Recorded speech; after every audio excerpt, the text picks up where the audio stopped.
প্রত্যেক দিন কিছু আমলকে নিজের জন্য খাস করে নিন। প্রত্যেকটা দিন আল্লাহর জন্যে কিছু অংশকে খাস করে নিন আল্লাহ জিকিরের জন্যে। চেষ্টা করুন প্রত্যেক দিন বেশি থেকে বেশি আলহামদুলিল্লাহ পড়তে। পারা যাবে ইনশাআল্লাহ?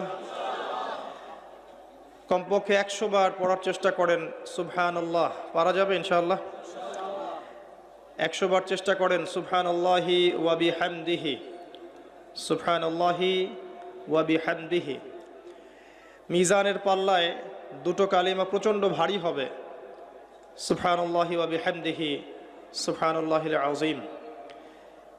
চেষ্টা করেন প্রত্যেক দিন কমপক্ষে 100 বার এতটুকু বলা, আস্তাগফিরুল্লাহ ওয়া আতুবু ইলাইহি, আস্তাগফিরুল্লাহ ওয়া আতুবু ইলাইহি। নবী সাল্লাল্লাহু আলাইহি ওয়াসাল্লাম, যার আগের পিছের সমস্ত গুনাহ মাফ, যিনি নিষ্পাপ মানুষ, তিনি দিনে 100 বার আল্লাহর কাছে ইস্তেগফার করতেন।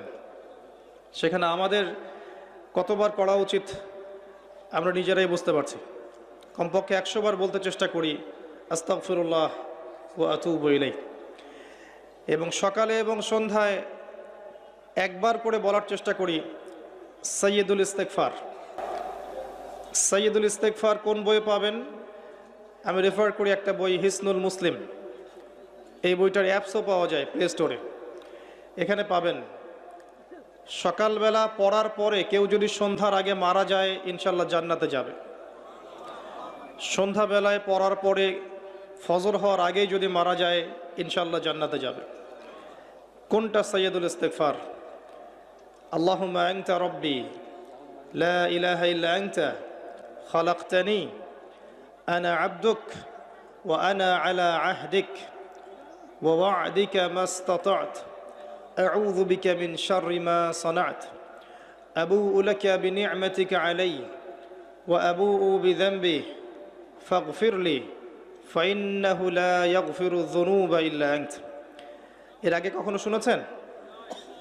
শুনেছেন? যাদের মুখস্থ নাই, এটা মুখস্থ করা যাবে? সারা জীবনে মাশাআল্লাহ আমরা এসএসসি পাস করেছি না, এইচএসসি করেছি, অনার্স মাস্টার্স করেছি, physics, chemistry, biology, economics, political science, Jio politics, BCS coaching, computer course সব করেছি না? সাইয়্যিদুল ইস্তেগফারটা মুখস্থ করা যাবে না? যাবে ইনশাআল্লাহ। আল্লাহ পাক তৌফিক দান করুন। চেষ্টা করেন প্রত্যেক দিন বেশি থেকে বেশি বলার জন্যে লা হাওলা ওয়ালা কুওয়াতা